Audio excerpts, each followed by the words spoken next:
दौसा से आ रही बड़ी खबर के साथ, जहां दिन दहाड़े एसिड अटैक का मामला आया है सामने। इस एसिड अटैक में 2 लोगों को घरेलू विवाद में जमकर निशाना बनाया गया है और इसी के चलते दोनों के चेहरों पर एसिड उड़ेल दिया गया। उनके चेहरे पर एसिड अटैक हुआ है, उनके आंखों में और गले तक एसिड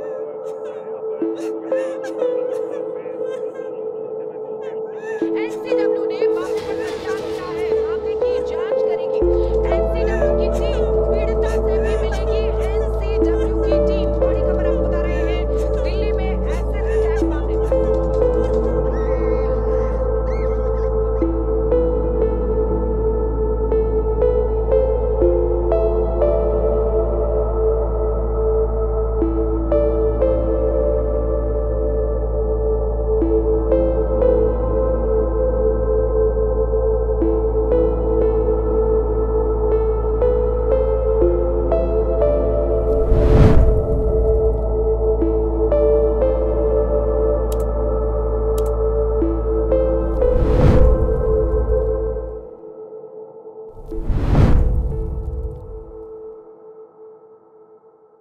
सर, जब मेरे ऊपर उसने बॉटल से फेंका तो मुझे मतलब फेंकने ही जा रहा था उसने। मैं गाड़ी ऐसे आया सामने मेरे, इधर से आया तो उसने गेट खसकाया फेंकने की। जैसे हटा तैसे मैंने पीछे हट गई, पीछे जाने की लगी।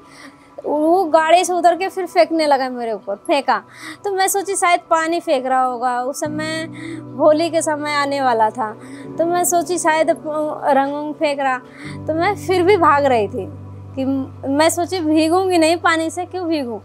अगर इंसान थोड़ी भीगना चाहेगा जानबूझ के कि पानी से ऊपर फेंक रहे हैं, पर मुझे ये नहीं पता था कि ये तेजाबी है।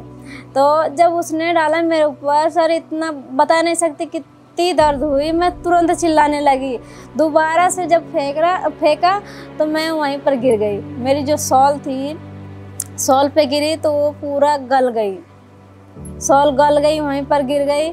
इसके बाद जब उठी वहाँ से तो तीसरी बार फेंका उसने, मेरे पैर पे आया जब भागने लगी। कभी कभी गुस्सा इंसान को इंसान से दूर नहीं, इंसानियत से ही अलग कर देता है। एक छोटी सी बहस और उस गुस्से का नतीजा किसी और के जीवन पर अमृत की जगह जहर बनकर बरसा।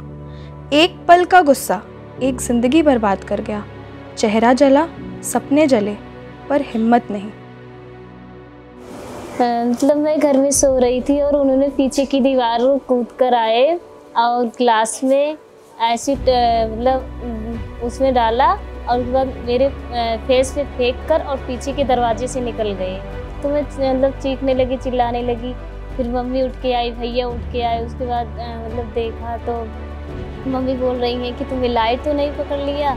तो मैंने मम्मी से बोला नहीं मम्मी, मतलब मुझको लाइट नहीं पकड़ा है, जैसे लग रहा है किसी ने मेरे ऊपर कोई दवाई फेंक दी है। तो फिर मम्मी भी रोने लगी और सारे कपड़े कट कट के चूने लगे।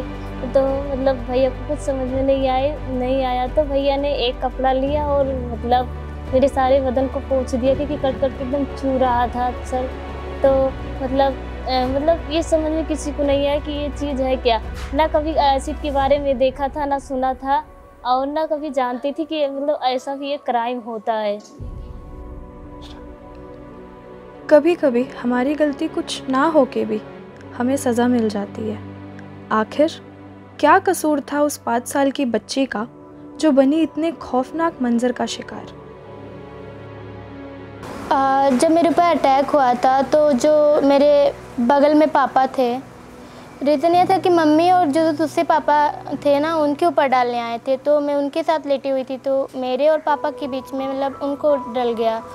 तो जो मेरे दूसरे पापा थे उनके मुंह के अंदर मतलब चला गया था, तो उनकी तो डेथ हो गई थी। और मतलब जब मेरे ऊपर अटैक हुआ था तो मैं बहुत चिल्लाई थी। तो मेरे गांव वाले मतलब समझ नहीं पा रहे थे कि क्या डल गया। तो कोई कह रहा है गर्म पानी डाल दिया, कोई कह रहा है उबलती हुई दाल डाल दी है। तो जो एसिड का स्मेल था बड़ा अजीब सा मुझे लग रहा था। तो मैं मतलब मेरी आंख बंद होने लगी थी धीरे धीरे। जब मेरी आंख खुली थी तो मैं हॉस्पिटल में कानपुर के एडमिट थी।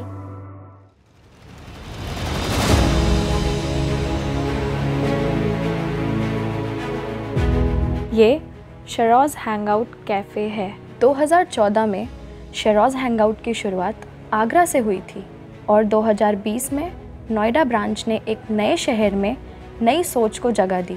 यहाँ सिर्फ खाना नहीं मिलता, इंस्पिरेशन मिलता है। इनकी कहानियों में स्ट्रेंथ है जो किसी मोटिवेशनल बुक से ज़्यादा रियल है। ये कैफ़े एक सेफ स्पेस है जहाँ सर्वाइवर्स लीडर्स हैं और कस्टमर्स लर्नर्स। यहाँ का एक एक कप कॉफ़ी, एक एक स्माइल एक मैसेज देती है। हम बिखर गए थे पर टूटे नहीं। सिरो सर मैं हॉस्पिटल में इलाज करवा रही थी तो वहीं पर एडमिट थी। मुझे जया दीदी ने बताया था यहाँ के बारे में, क्योंकि 2016 में वो लखनऊ वाला कैफ़े ओपन हुआ था और सोशल मीडिया में और न्यूज़पेपर में छपा था।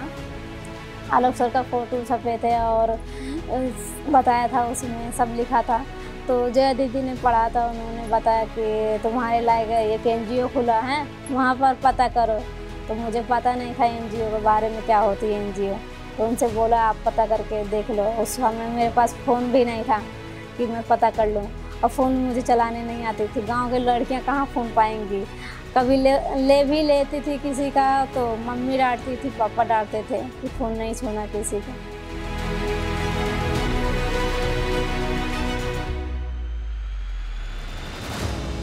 आज तो हम इतने अच्छे से चलते हैं, अपने आप को सब लोगों के साथ प्रेजेंट करते हैं और हमेशा सब लोग हमसे बातें करते हैं। तो मुझे भी अच्छा लगता है कि जैसे आम इंसान जीता है, आम इंसान की लाइफ है, वैसे मेरी भी है। तो मुझे काफ़ी अच्छा लगता है कि चलो कम से कम इतना सपोर्ट तो है सबका। जब मैं सिरोज में आई और एक हफ़्ता हुआ मेरे को, फिर मम्मी को मैंने फ़ोन किया, बताया तो बोला कि बोली कि अच्छा लग रहा है कि नहीं। मैंने कहा अभी अच्छा नहीं लग रहा है। तो इसके बाद जब काफ़ी धीरे धीरे 15 दिन 1 महीने हुए, जब 1 महीने के ऐसे हुए, धीरे धीरे 5-6 महीने हुए। फिर जब मैं घर गई तो उनका अलग रिएक्शन था। और जब मैं उनके हाथ में पैसे रखे, सैलरी रखे, तो एक अलग खुशी थी उनकी।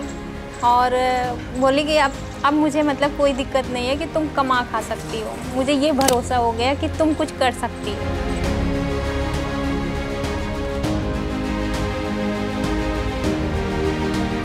NIO हम लोग के लिए इतना अच्छा काम कर रही है, तो ये चाहते हैं उनके साथ हमारी इससे पहले और जुड़े। NIO की जो मुहिम है वो बहुत अच्छी है और जो भी ये काम कर रही है बहुत अच्छे अच्छा काम कर रही है। NIO की जो मुहिम है बहुत अच्छी है, सपोर्ट करने के लिए बहुत अच्छी बात है, खास करके मुझे।